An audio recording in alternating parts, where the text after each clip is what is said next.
श्रीऋणविमोचन अङ्गारकस्तोत्रम् श्रीस्कन्द उवाच ऋणग्रस्तनराणां तु ऋणमुक्तिः कथं भवेत्।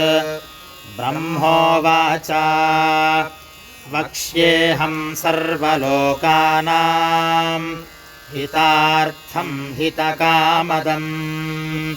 अस्य श्री अङ्गारकस्तोत्रमहामन्त्रस्य गौतमऋषिः अनुष्टुप्छन्दः। अङ्गारको देवता मम ऋणविमोचनार्थे जपे विनियोगः। ध्यानम् रक्तमाल्याम्बरधरः शूलशक्तिगदाधरः चतुर्भुजो मेषगतो वरदश्च धरासुतः। अथ स्तोत्रम् मङ्गलो भूमिपुत्रश्च ऋणहर्ता धनप्रदः। स्थिरासनो महाकायः सर्वकर्मावबोधकः। लोहितो लोहिताङ्गश्च सामगायी कृपाकरः। धर्मराजः कुजो भौमो भूमिजो भूमिनन्दनः। अङ्गारको यमश्चैव सर्वरोगापहारकः। सृष्टिकर्तापहर्ता च सर्वकामफलप्रदः। भूतिदोग्रहपूज्यश्च वक्त्रो रक्तवपुः प्रभुः। एतानि कुजनामानि यो नित्यं प्रयतः पठेत्। ऋणन्न जायते तस्य धनं प्राप्नोत्यसंशयम्। रक्तपुष्पैश्च गन्धैश्च दीपधूपादिभिस्तथा मङ्गलं पूजयित्वा तु मङ्गले हनि सर्वदा। ऋणरेखाः प्रकर्तव्याः दग्धाङ्गारैस्तदग्रतः। 27 नामानि पठित्वा तु तदन्तिके ताश्च प्रमार्जयेत् पश्चात् वामपादेन संस्पृशन्। एवं कृत्वा न सन्देहो ऋणहीनो धनी भवेत्। भूमिजस्य प्रसादेन ग्रहपीडा विनश्यति। येनार्जिता जगत्कीर्तिः भूमिपुत्रेण शाश्वती। शत्रवश्च हता येन भौमेन महितात्मना। सप्रीयतां तु भौमोऽद्य तुष्टो भूयात् सदा मम। अथ मूलमन्त्रः अङ्गारकमहीपुत्र भगवन् भक्तवत्सला। नमोऽस्तु ते ममाशेष ऋणमाशु विमोचय। अथ अर्घ्यमन्त्रः भूमिपुत्रमहातेजः स्वेदोद्भवपिनाकिनः। ऋणार्तस्त्वां प्रपन्नोऽस्मि गृहाणार्घ्यं नमोऽस्तु ते। भूमिपुत्रमहातेजः स्वेदोद्भवपिनाकिनः।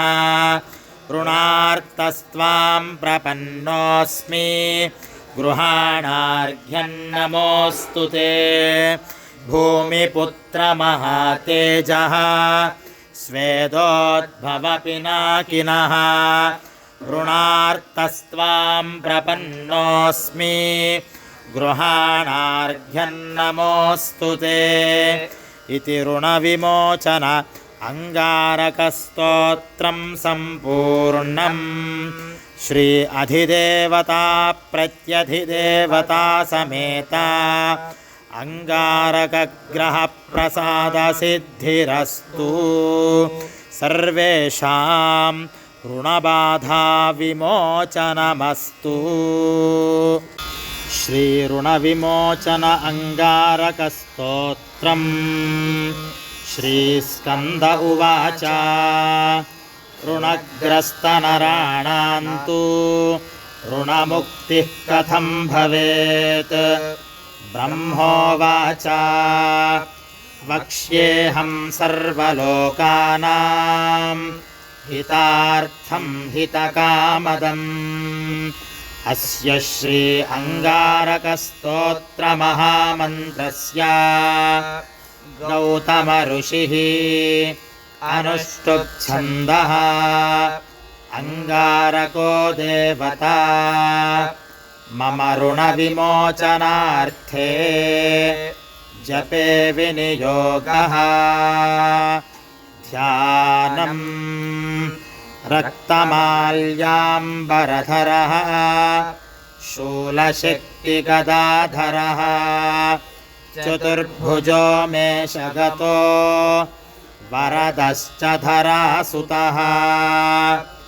अथ स्तोत्रम् मङ्गलो भूमिपुत्रश्च ऋणहर्ता धनप्रदः स्थिरासनो महाकायः सर्वकर्मावबोधकः लोहितो लोहिताङ्गश्च सामगायी कृपाकरः धर्मराजः कुजो भौमो भूमिजो भूमिनन्दनः अंगारको यमश्चैव सर्वरोगापहारकः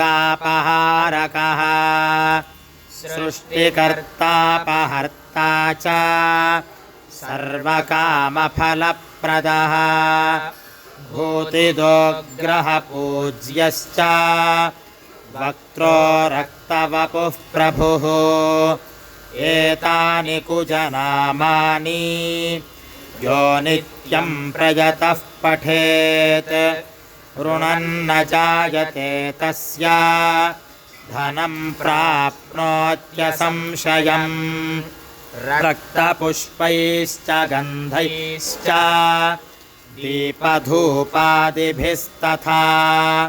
मङ्गलं पूजयित्वा तु मङ्गले हनि सर्वदा ऋणरेखाः प्रकर्तव्याः दग्धाङ्गारैस्तदग्रतः 27 नामानि पठित्वा तु तदन्तिके ताश्च प्रमार्जयेत् पश्चात् वामपादेन संस्पृशन् एवं कृत्वा न सन्देहो ऋणहीनो धनी भवेत् भूमिजस्य प्रसादेन ग्रहपीडा विनश्यति येनार्जिता जगत्कीर्तिः भूमिपुत्रेण शाश्वती शत्रवश्च हता येन भौमेन महितात्मना सप्रीयतान्तु भौमोऽद्य तुष्टो भूयात् सदा मम। अथ मूलमन्त्रः अंगारकमहीपुत्र भगवन् भक्तवत्सला नमोऽस्तु ते ममाशेष ऋणमाशु विमोचय। अथ अर्घ्यमन्त्रः भूमिपुत्रमहातेजः स्वेदोद्भवपिनाकिनः ऋणार्तस्त्वां प्रपन्नोऽस्मि गृहाणार्घ्यन्नमोऽस्तु ते भूमिपुत्रमहातेजः स्वेदोद्भवपिनाकिनः ऋणार्तस्त्वां प्रपन्नोऽस्मि गृहाणार्घ्यन्नमोऽस्तु ते भूमिपुत्रमहातेजः स्वेदोद्भवपिनाकिनः ऋणार्तस्त्वां प्रपन्नोऽस्मि गृहाणार्घ्यन्नमोऽस्तु ते इति ऋणविमोचन अंगारकस्तोत्रं सम्पूर्णम्। श्री अधिदेवता प्रत्यधिदेवता समेता अंगारकग्रहप्रसादसिद्धिरस्तु। सर्वेषां ऋणबाधा विमोचनमस्तु। श्री ऋणविमोचन अंगारकस्तोत्रम्। श्रीस्कन्द उवाच ऋणग्रस्तनराणां तु ऋणमुक्तिः कथं भवेत्। ब्रह्मोवाच वक्ष्येऽहं सर्वलोकानां हितार्थं हितकामदम्। अस्य श्री अंगारकस्तोत्रमहामन्त्रस्य गौतम ऋषिः अनुष्टुप्छन्दः। अंगारको देवता मम ऋणविमोचनार्थे जपे विनियोगः। ध्यानम् रक्तमाल्याम्बरधरः शूलशक्तिगदाधरः चतुर्भुजो मेषगतो वरदश्च धरासुतः।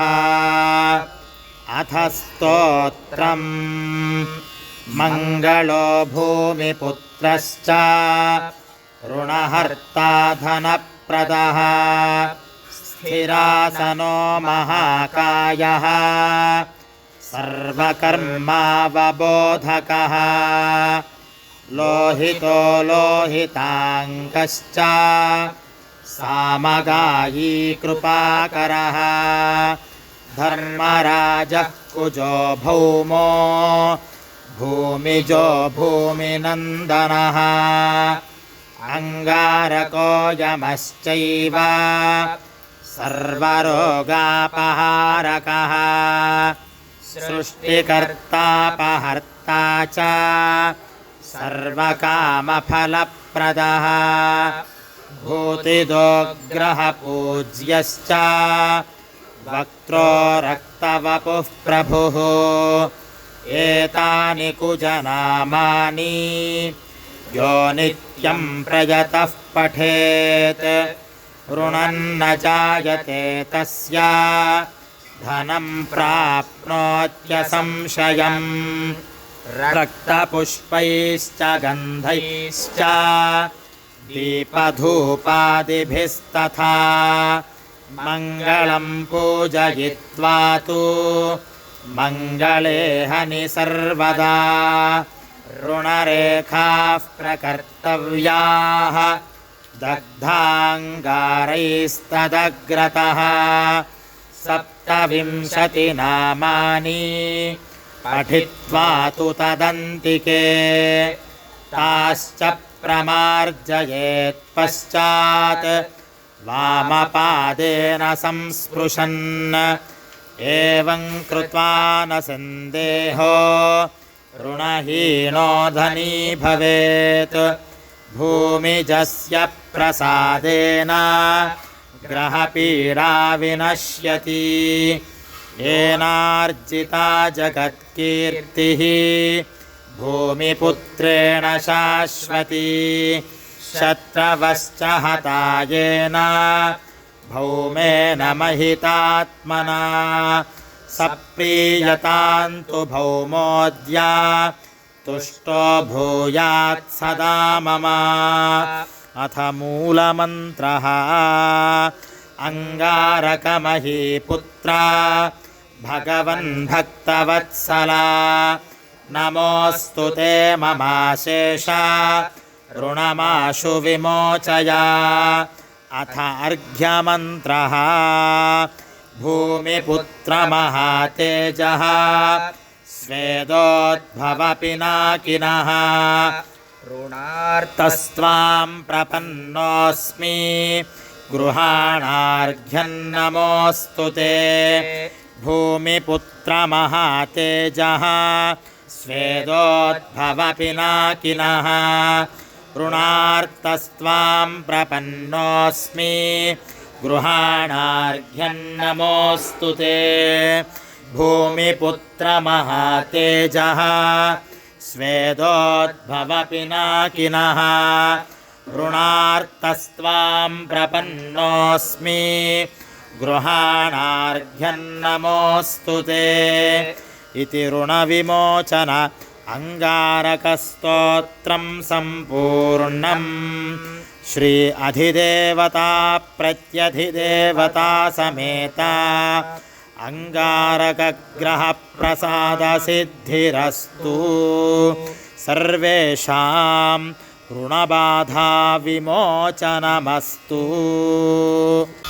श्रीऋणविमोचन अङ्गारकस्तोत्रम् श्रीस्कन्द उवाच ऋणग्रस्तनराणां तु ऋणमुक्तिः कथं भवेत् ब्रह्मोवाच वक्ष्येऽहं सर्वलोकानां हितार्थं हितकामदम् अस्य श्री अङ्गारकस्तोत्रमहामन्त्रस्य गौतम ऋषिः अनुष्टुप्छन्दः अङ्गारको देवता मम ऋणविमोचनार्थे जपे विनियोगः ध्यानम् रक्तमाल्याम्बरधरः शूलशक्तिगदाधरः चतुर्भुजो मेषगतो वरदश्च धरासुतः अथ स्तोत्रम् मङ्गलो भूमिपुत्रश्च ऋणहर्ता धनप्रदः स्थिरासनो महाकायः सर्वकर्मावबोधकः लोहितो लोहिताङ्गश्च सामगायी कृपाकरः धर्मराजः कुजो भौमो भूमिजो भूमिनन्दनः अङ्गारको यमश्चैव सर्वरोगापहारकः सृष्टिकर्तापहर्ता च सर्वकामफलप्रदः भूतिदोग्रहपूज्यश्च वक्त्रो रक्तवपुः प्रभुः एतानि कुजनामानि यो नित्यं प्रयतः पठेत् ऋणन्न जायते तस्य धनं प्राप्नोत्यसंशयम् रक्तपुष्पैश्च गन्धैश्च दीपधूपादिभिस्तथा मङ्गलं पूजयित्वा तु मङ्गले हनि सर्वदा ऋणरेखाः प्रकर्तव्याः दग्धाङ्गारैस्तदग्रतः 27 नामानि पठित्वा तु तदन्तिके ताश्च प्रमार्जयेत् पश्चात् वामपादेन संस्पृशन् एवं कृत्वा न सन्देहो ऋणहीनो धनी भवेत् भूमिजस्य प्रसादेन ग्रहपीडा विनश्यति येनार्जिता जगत्कीर्तिः भूमिपुत्रेण शाश्वती शत्रवश्च हता येन भौमेन महितात्मना सप्रीयतान्तु भौमोऽद्य तुष्टो भूयात् सदा मम अथ मूलमन्त्रः अङ्गारकमहीपुत्रा भगवन् भक्तवत्सला नमोऽस्तु ते ममाशेषा ऋणमाशु विमोचय। अथ अर्घ्यमन्त्रः भूमिपुत्रमहातेजः स्वेदोद्भवपिनाकिनः ऋणार्तस्त्वां प्रपन्नोऽस्मि गृहाणार्घ्यन्नमोऽस्तु ते। भूमिपुत्रमहातेजः स्वेदोद्भवपिनाकिनः ऋणार्तस्त्वां प्रपन्नोऽस्मि गृहाणार्घ्यन्नमोऽस्तु ते। भूमिपुत्रमहातेजः स्वेदोद्भवपिनाकिनः ऋणार्तस्त्वां प्रपन्नोऽस्मि गृहाणार्घ्यन्नमोऽस्तु ते। इति ऋणविमोचन अङ्गारकस्तोत्रं सम्पूर्णम्। श्री अधिदेवता प्रत्यधिदेवता समेता अङ्गारकग्रहप्रसादसिद्धिरस्तु। सर्वेषां ऋणबाधाविमोचनमस्तु। श्रीऋणविमोचन अङ्गारकस्तोत्रम्। श्रीस्कन्द उवाच ऋणग्रस्तनराणां तु ऋणमुक्तिः कथं भवेत्। ब्रह्मोवाच वक्ष्येऽहं सर्वलोकानां हितार्थं हितकामदम्। अस्य श्री अङ्गारकस्तोत्रमहामन्त्रस्य गौतम ऋषिः अनुष्टुप्छन्दः। अङ्गारको देवता मम ऋणविमोचनार्थे जपे विनियोगः। ध्यानम् रक्तमाल्याम्बरधरः शूलशक्तिगदाधरः चतुर्भुजो मेषगतो वरदश्च धरासुतः। अथ स्तोत्रम् मङ्गलो भूमिपुत्रश्च ऋणहर्ता धनप्रदः स्थिरासनो महाकायः सर्वकर्मावबोधकः लोहितो लोहिताङ्गश्च सामगायी कृपाकरः धर्मराजः कुजो भौमो भूमिजो भूमिनन्दनः अङ्गारको यमश्चैव सर्वरोगापहारकः सृष्टिकर्तापहर्ता च सर्वकामफलप्रदः भूतिदोग्रहपूज्यश्च वक्त्रो रक्तवपुः प्रभुः एतानि कुजनामानि यो नित्यं प्रयतः पठेत् ऋणन्न जायते तस्य धनं प्राप्नोत्यसंशयम् रक्तपुष्पैश्च गन्धैश्च दीपधूपादिभिस्तथा मङ्गलं पूजयित्वा तु मङ्गले हनि सर्वदा ऋणरेखाः प्रकर्तव्याः दग्धाङ्गारैस्तदग्रतः 27 नामानि पठित्वा तु तदन्तिके ताश्च प्रमार्जयेत् पश्चात् वामपादेन संस्पृशन् एवं कृत्वा न सन्देहो ऋणहीनो धनी भवेत् भूमिजस्य प्रसादेन ग्रहपीडा विनश्यति येनार्जिता जगत्कीर्तिः भूमिपुत्रेण शाश्वती शत्रवश्च हता येन भौमेन महितात्मना सप्रीयतान्तु भौमोऽद्य तुष्टो भूयात् सदा मम।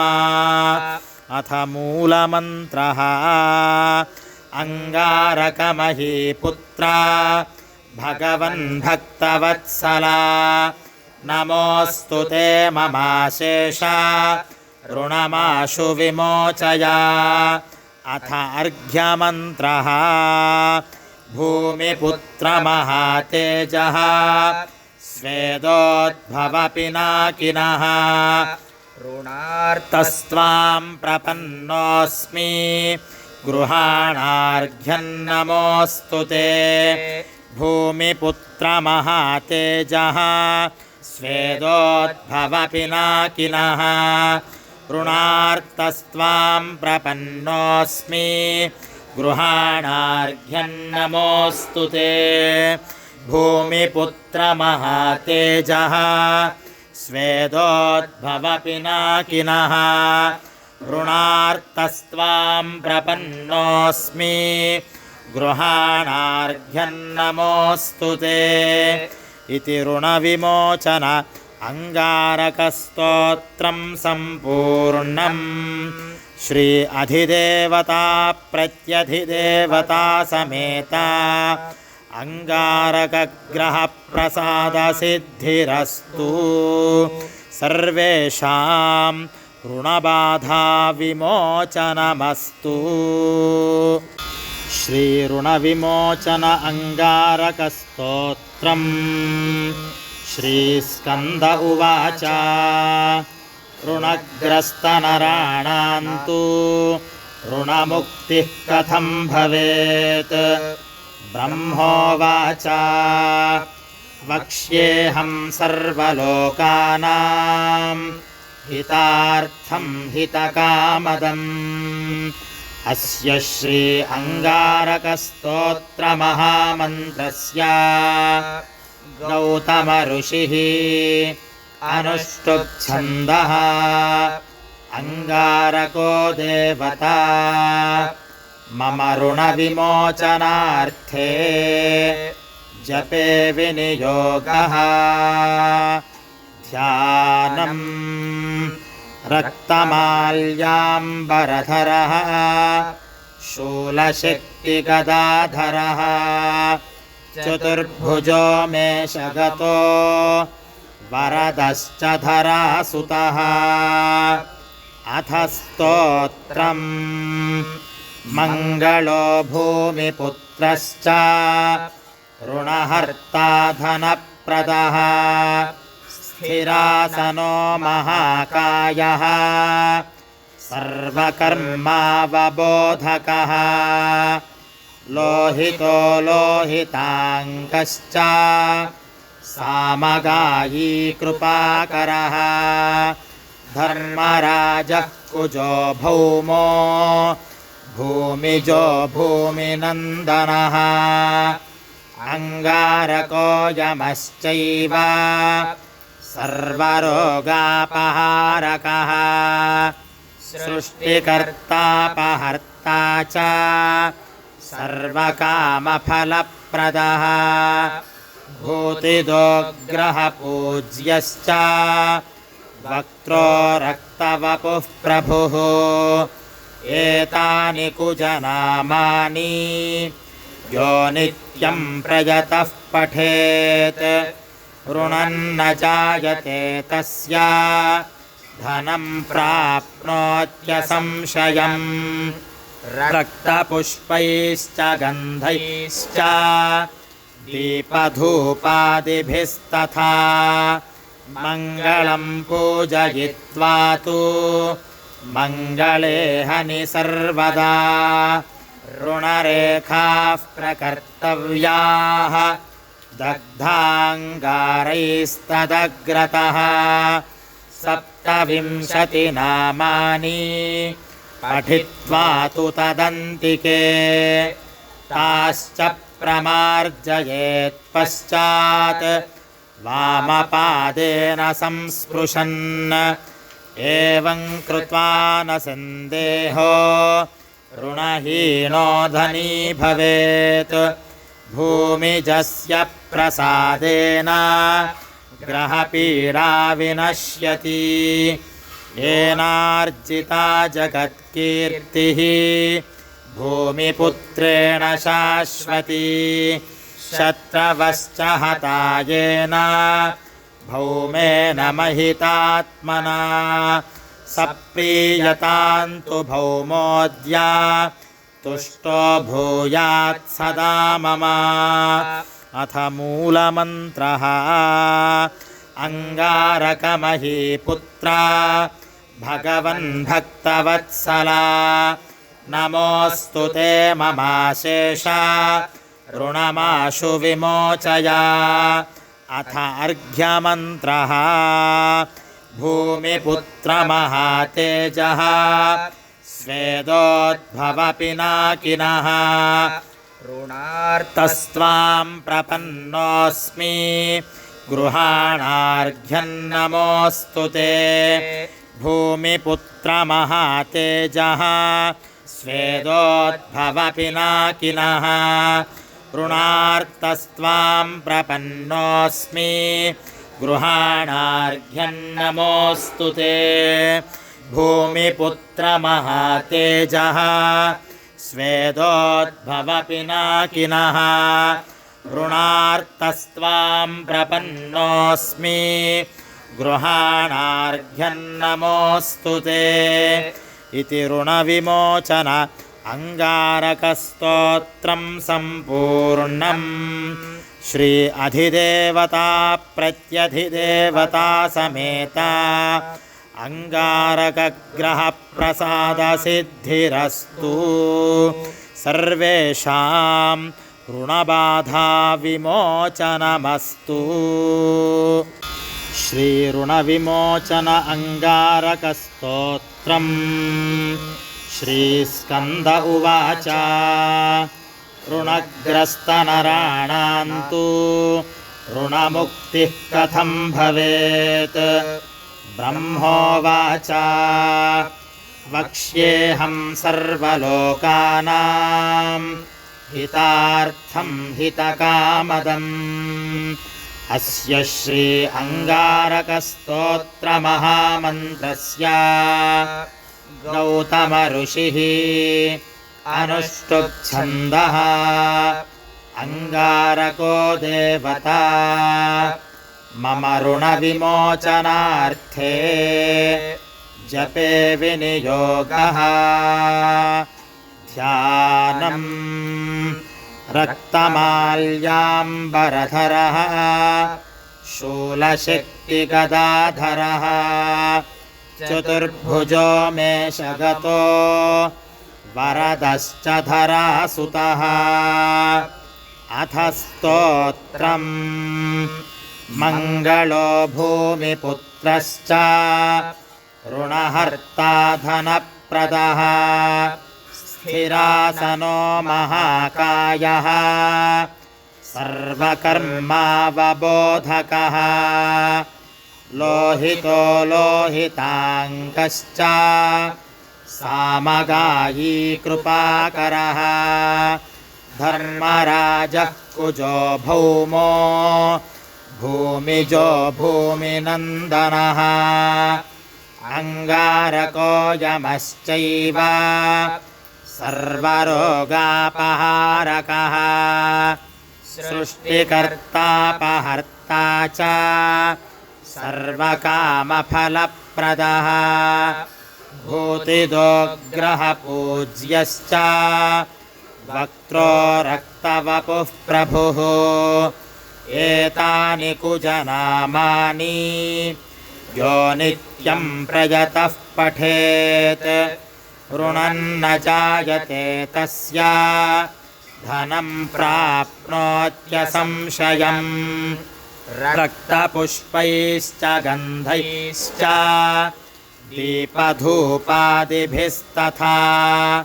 मङ्गलं पूजयित्वा तु मङ्गले हनि सर्वदा ऋणरेखाः प्रकर्तव्याः दग्धाङ्गारैस्तदग्रतः 27 नामानि पठित्वा तु तदन्तिके ताश्च प्रमार्जयेत्पश्चात् वामपादेन संस्पृशन् एवं कृत्वा न सन्देहो ऋणहीनो धनी भवेत् भूमिजस्य प्रसादेन ग्रहपीडा विनश्यति येनार्जिता जगत्कीर्तिः भूमिपुत्रेण शाश्वती शत्रवश्च हता येन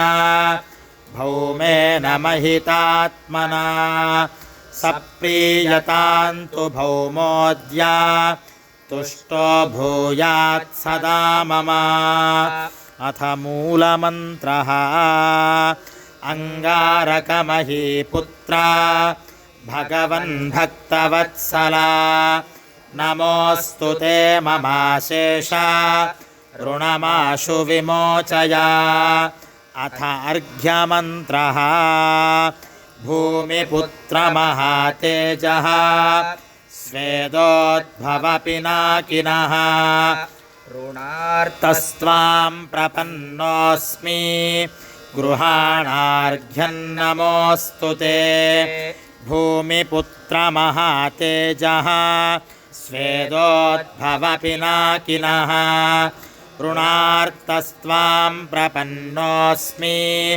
गृहाणार्घ्यन्नमोऽस्तु ते भूमिपुत्रमहातेजः स्वेदोद्भवपिनाकिनः ऋणार्तस्त्वां प्रपन्नोऽस्मि गृहाणार्घ्यन्नमोऽस्तु ते इति ऋणविमोचन अङ्गारकस्तोत्रं सम्पूर्णम् श्री अधिदेवता प्रत्यधिदेवता समेता अङ्गारकग्रहप्रसादसिद्धिरस्तु सर्वेषां ऋणबाधा विमोचनमस्तु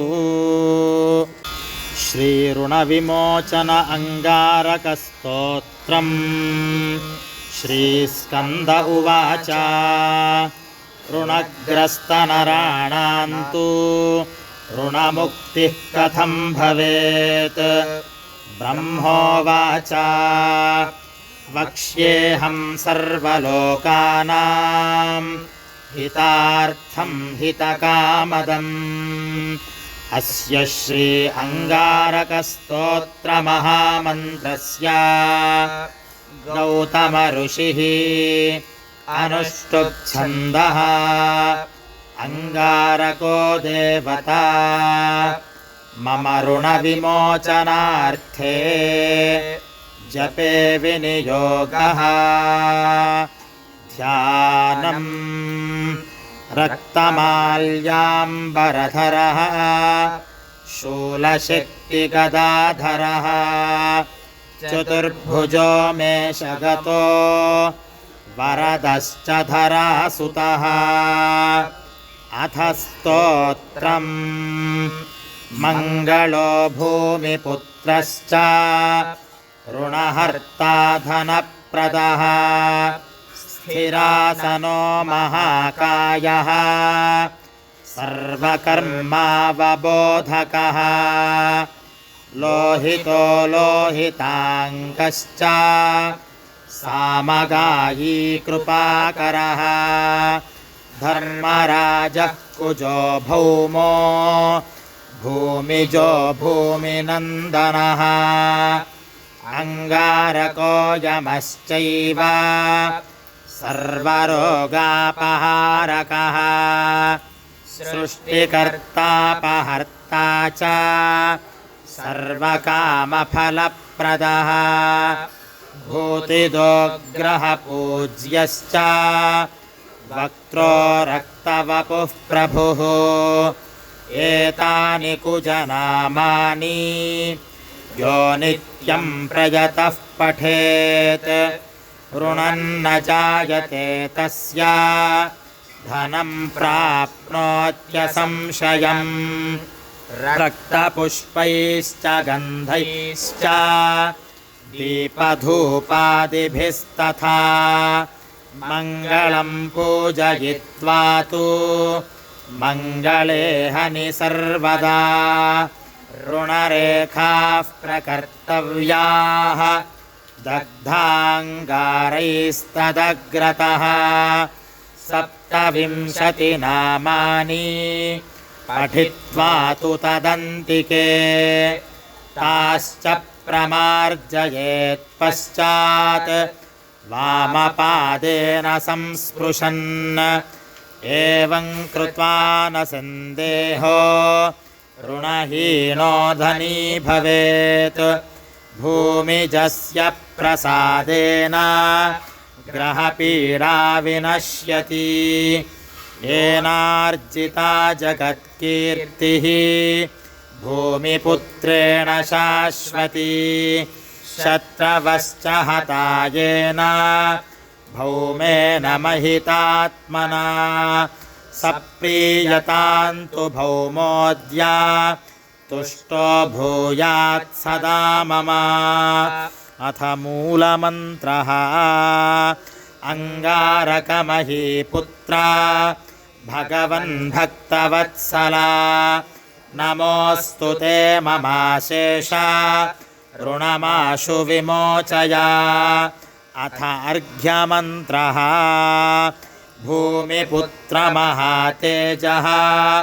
स्वेदोद्भवपिनाकिनः ऋणार्तस्त्वां प्रपन्नोऽस्मि गृहाणार्घ्यं नमोऽस्तु ते भूमिपुत्रमहातेजः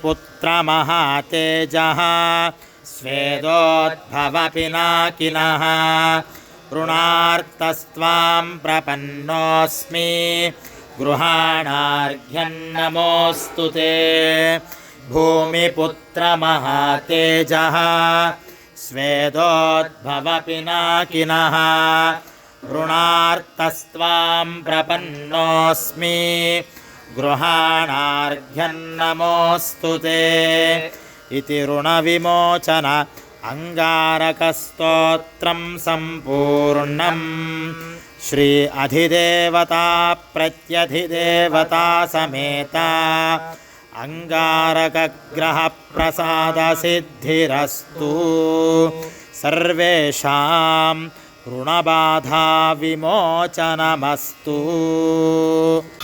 श्रीऋणविमोचन अङ्गारकस्तोत्रम् श्रीस्कन्द उवाच ऋणग्रस्तनराणां तु ऋणमुक्तिः कथं भवेत् ब्रह्मोवाच वक्ष्येऽहं सर्वलोकानां हितार्थं हितकामदम् अस्य श्री अङ्गारकस्तोत्रमहामन्त्रस्य गौतम ऋषिः अनुष्टुप्छन्दः अङ्गारको देवता मम ऋणविमोचनार्थे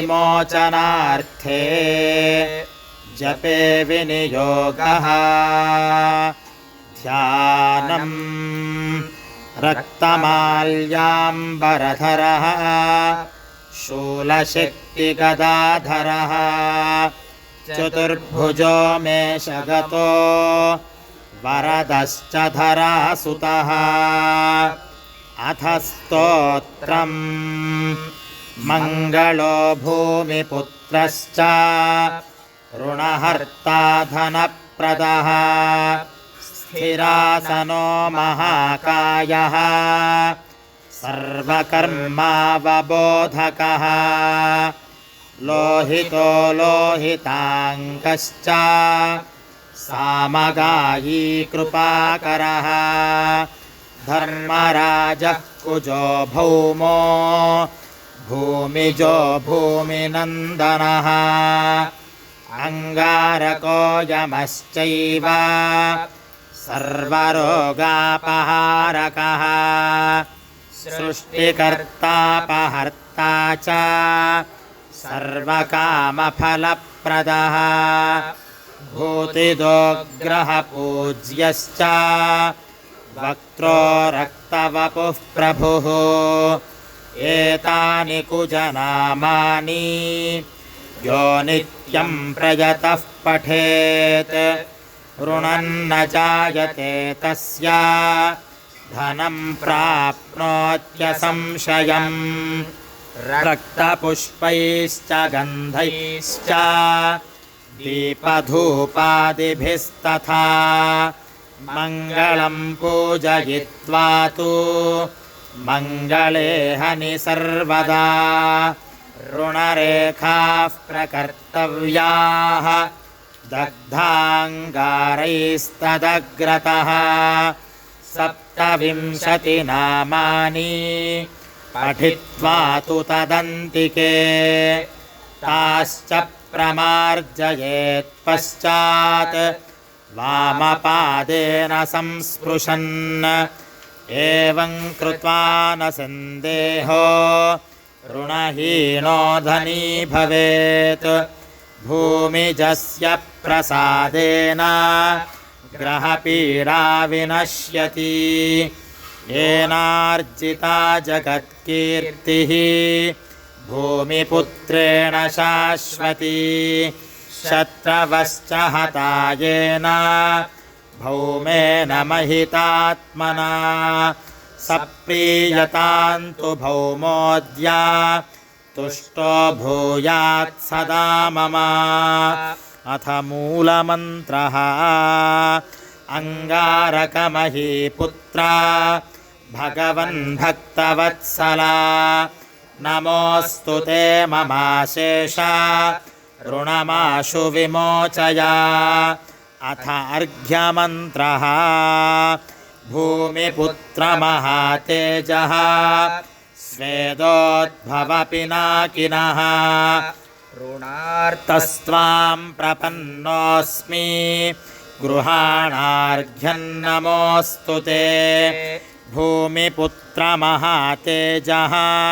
स्वेदोद्भवपिनाकिनः ऋणार्तस्त्वां प्रपन्नोऽस्मि गृहाणार्घ्यन्नमोऽस्तु ते भूमिपुत्रमहातेजः स्वेदोद्भवपिनाकिनः ऋणार्तस्त्वां प्रपन्नोऽस्मि गृहाणार्घ्यन्नमोऽस्तु ते इति ऋणविमोचन अङ्गारकस्तोत्रं सम्पूर्णम् श्री अधिदेवता प्रत्यधिदेवता समेत अङ्गारकग्रहप्रसादसिद्धिरस्तु सर्वेषां ऋणबाधा विमोचनमस्तु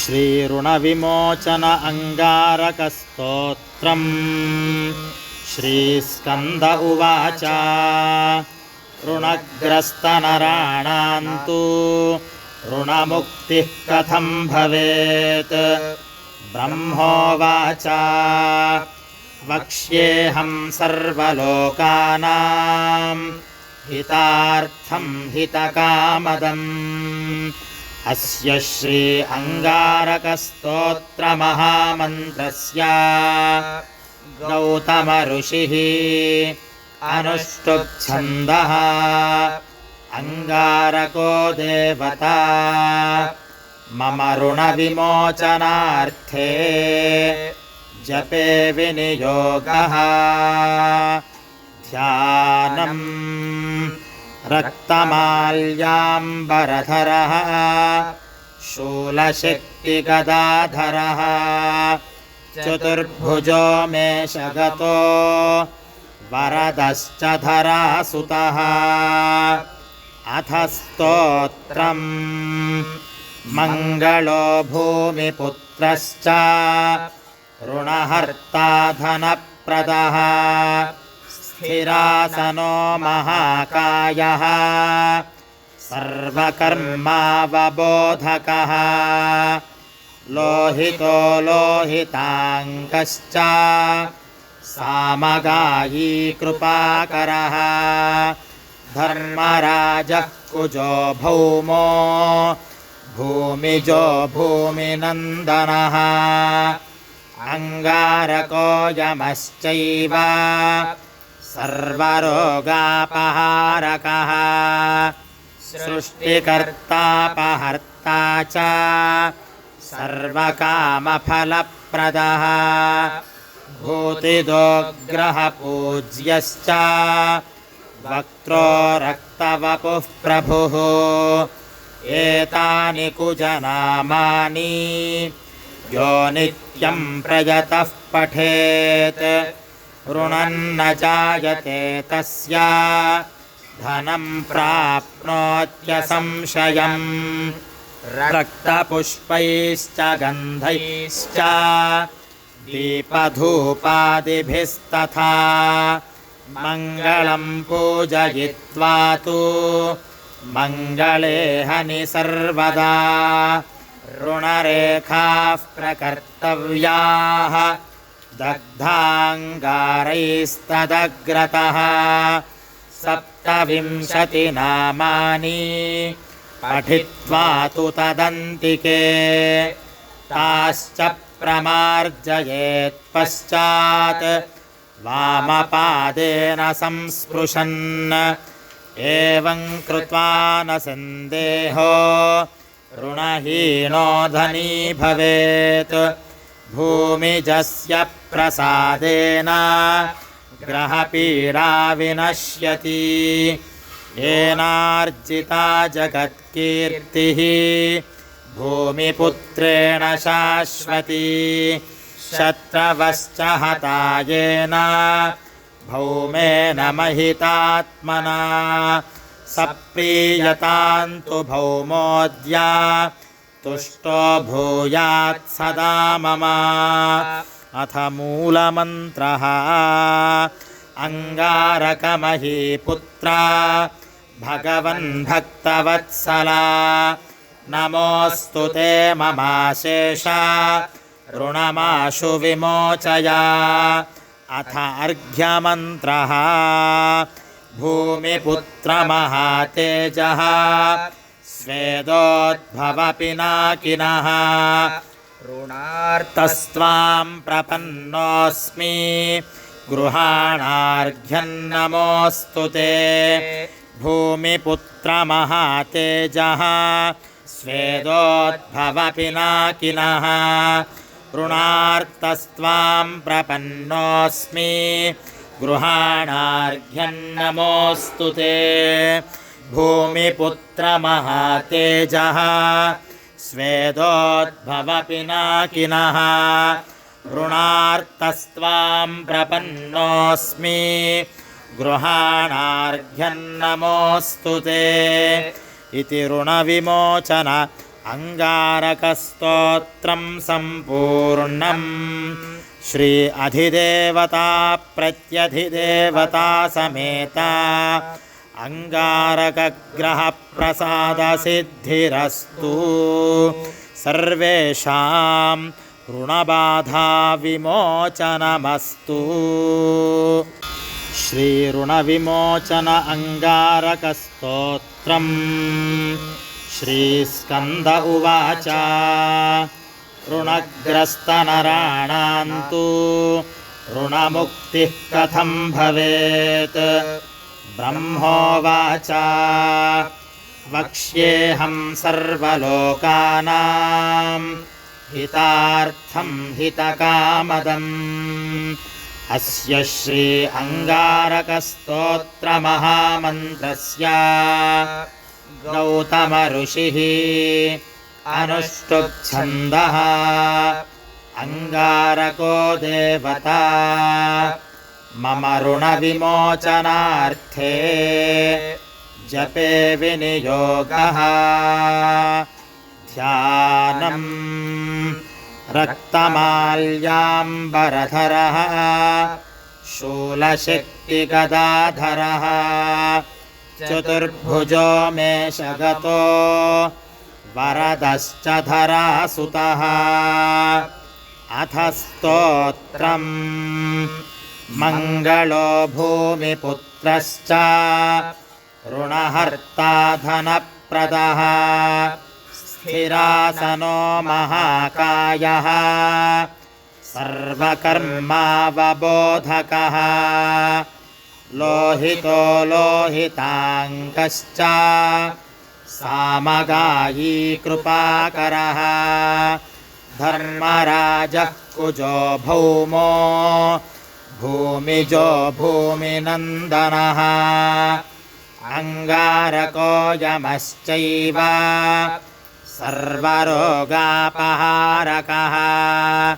सृष्टिकर्तापहर्ता च सर्वकामफलप्रदः भूतिदोग्रहपूज्यश्च वक्त्रो रक्तवपुः प्रभुः एतानि कुजनामानि यो नित्यं प्रयतः पठेत् ऋणन्न जायते तस्य धनं प्राप्नोत्यसंशयम् रक्तपुष्पैश्च गन्धैश्च दीपधूपादिभिस्तथा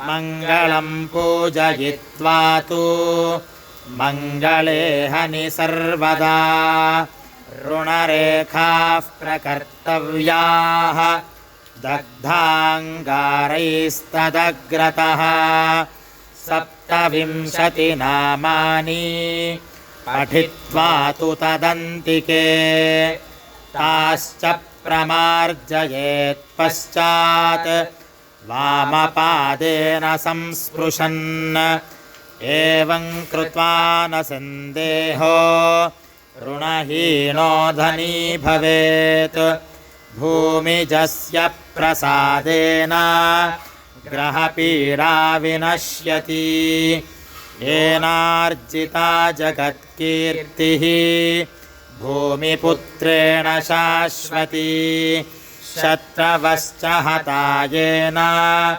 भौमेन महितात्मना सप्रीयतान्तु भौमोऽद्य तुष्टो भूयात् सदा मम अथ मूलमन्त्रः अङ्गारकमहीपुत्र भगवन् भक्तवत्सला नमोऽस्तु ते ममाशेष ऋणमाशु विमोचय अथ अर्घ्यमन्त्रः भूमिपुत्रमहातेजः स्वेदोद्भवपिनाकिनः ऋणार्तस्त्वां प्रपन्नोऽस्मि गृहाणार्घ्यन्नमोऽस्तु ते भूमिपुत्रमहातेजः स्वेदोद्भवपिनाकिनः ऋणार्तस्त्वां प्रपन्नोऽस्मि गृहाणार्घ्यन्नमोऽस्तु ते भूमिपुत्रमहातेजः स्वेदोद्भवपिनाकिनः ऋणार्तस्त्वां प्रपन्नोऽस्मि गृहाणार्घ्यन्नमोऽस्तु ते इति ऋणविमोचन अङ्गारकस्तोत्रं सम्पूर्णम् श्री अधिदेवता प्रत्यधिदेवता समेता अङ्गारकग्रहप्रसादसिद्धिरस्तु सर्वेषां ऋणबाधा विमोचनमस्तु श्रीऋणविमोचन अङ्गारकस्तोत्रम् श्रीस्कन्द उवाच ऋणग्रस्तनराणां तु ऋणमुक्तिः कथं भवेत् ब्रह्मोवाच वक्ष्येऽहं सर्वलोकानां हितार्थं हितकामदम् अस्य श्री अङ्गारकस्तोत्रमहामन्त्रस्य गौतम ऋषिः अनुष्टुप्छन्दः अङ्गारको देवता मम ऋणविमोचनार्थे जपे विनियोगः ध्यानम् रक्तमाल्याम्बरधरः शूलशक्तिगदाधरः चतुर्भुजो मेषगतो वरदश्च धरासुतः अथ स्तोत्रम् मङ्गलो भूमिपुत्रश्च ऋणहर्ता धनप्रदः स्थिरासनो महाकायः सर्वकर्मावबोधकः लोहितो लोहिताङ्गश्च सामगायी कृपाकरः धर्मराजः कुजो भौमो भूमिजो भूमिनन्दनः अङ्गारको यमश्चैव सर्वरोगापहारकः सृष्टिकर्तापहर्ता च सर्वकामफलप्रदः भूतिदोग्रहपूज्यश्च वक्त्रो रक्तवपुः प्रभुः एतानि कुजनामानि यो नित्यं प्रयतः पठेत् ऋणन्न जायते तस्य धनं प्राप्नोत्यसंशयम् रक्तपुष्पैश्च गन्धैश्च दीपधूपादिभिस्तथा मङ्गलं पूजयित्वा तु मङ्गले हनि सर्वदा ऋणरेखाः प्रकर्तव्याः दग्धाङ्गारैस्तदग्रतः 27 नामानि पठित्वा तु तदन्तिके ताश्च प्रमार्जयेत् पश्चात् वामपादेन संस्पृशन् एवं कृत्वा न सन्देहो ऋणहीनो धनी भवेत् भूमिजस्य प्रसादेन ग्रहपीडा विनश्यति येनार्जिता जगत्कीर्तिः भूमिपुत्रेण शाश्वती शत्रवश्च हता येन भौमेन महितात्मना सप्रीयतान्तु भौमोऽद्य तुष्टो भूयात् सदा मम अथ मूलमन्त्रः अङ्गारकमहीपुत्र भगवन् भक्तवत्सला नमोऽस्तु ते ममाशेष ऋणमाशु विमोचय अथ अर्घ्यमन्त्रः भूमिपुत्रमहातेजः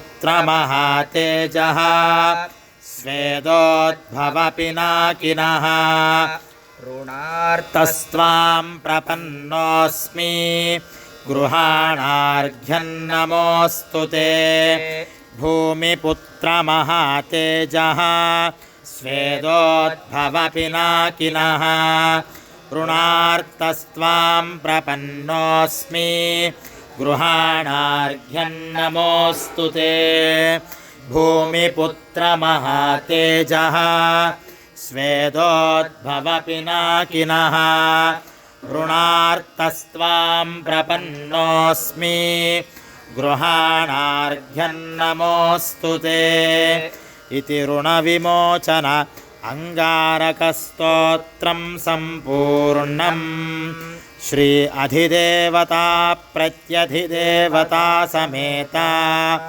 अङ्गारकग्रहप्रसादसिद्धिरस्तु सर्वेषां ऋणबाधा विमोचनमस्तु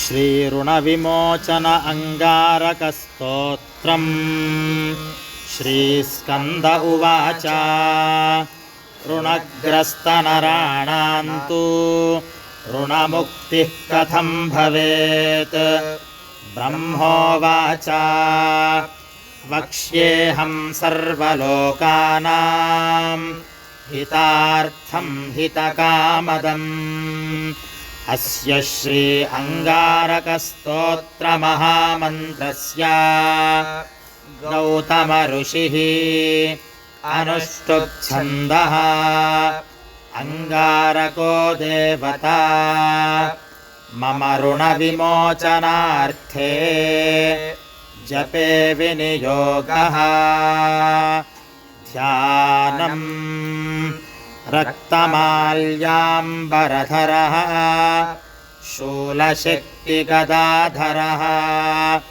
चतुर्भुजो मेषगतो वरदश्च धरासुतः अथ स्तोत्रम् मङ्गलो भूमिपुत्रश्च ऋणहर्ता धनप्रदः स्थिरासनो महाकायः सर्वकर्मावबोधकः लोहितो लोहिताङ्गश्च सामगायी कृपाकरः धर्मराजः कुजो भौमो भूमिजो भूमिनन्दनः अङ्गारको यमश्चैव सर्वरोगापहारकः